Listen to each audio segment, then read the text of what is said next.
A evolução, um processo cego e sem direção.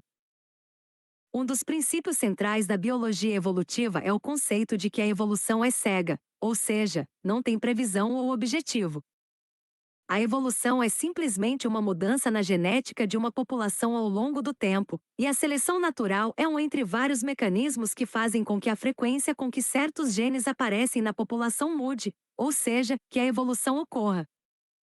A seleção natural pode ser explicada tendo como base dois pilares: variação hereditária para uma característica e seleção para essa característica. Em outras palavras, em qualquer população há variação para uma característica. Por exemplo, nem todos os indivíduos têm a mesma altura, e essa variação muitas vezes acaba sendo hereditária. Por exemplo, indivíduos altos tendem a produzir descendentes altos.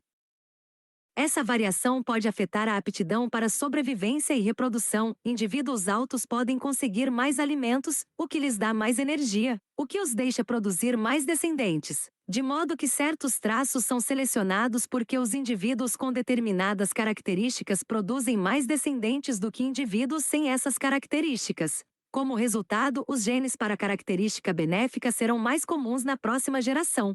Assim, a população evoluirá, porque sua composição genética mudará.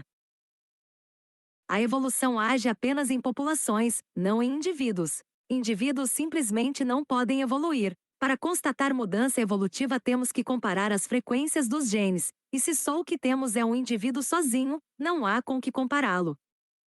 A aptidão refere-se à capacidade de passar genes para a próxima geração, não à força física, velocidade, beleza, carisma ou o que quer que seja.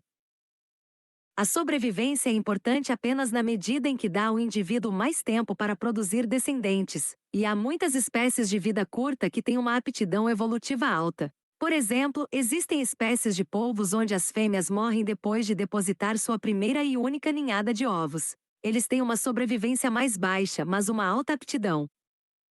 Por que a evolução é cega?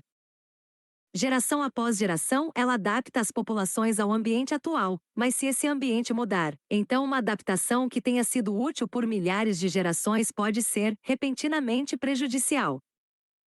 Digamos, por exemplo, que tenhamos um grupo de pássaros que comem sementes que são mantidas em pequenas dobras das plantas. Os pássaros que tiverem bico pequeno e fino conseguirão chegar às sementes. Portanto, em cada geração, as aves com os bicos mais adequados para alcançar as sementes obtêm a maior quantidade de alimento e produzem o maior número de filhotes. Então, por muitas gerações, a evolução molda os bicos das aves para se encaixar nas dobras das plantas.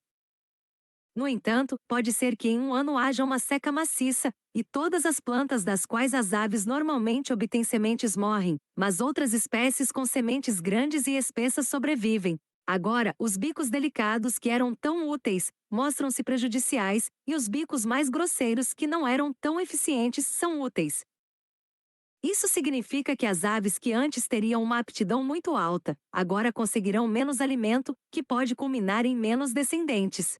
Já as aves de bico grosso que antes tinham uma aptidão baixa, de repente terão uma aptidão alta. É isso que entendemos por evolução é cega. Também é importante notar que não existe realmente algo como mais evoluído, porque a evolução não tem direção.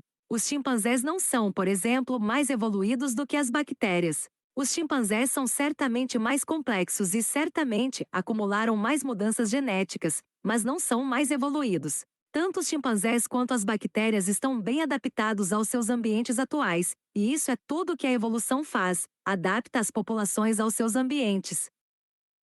Pense desta maneira: um chimpanzé morreria em ambientes onde muitas bactérias se desenvolvem, como cones vulcânicos submarinos, e as bactérias especializadas nesse tipo de meio morreriam na floresta tropical do chimpanzé. Ambos são altamente adaptados para seus ambientes, mas nenhum deles é mais evoluído que o outro.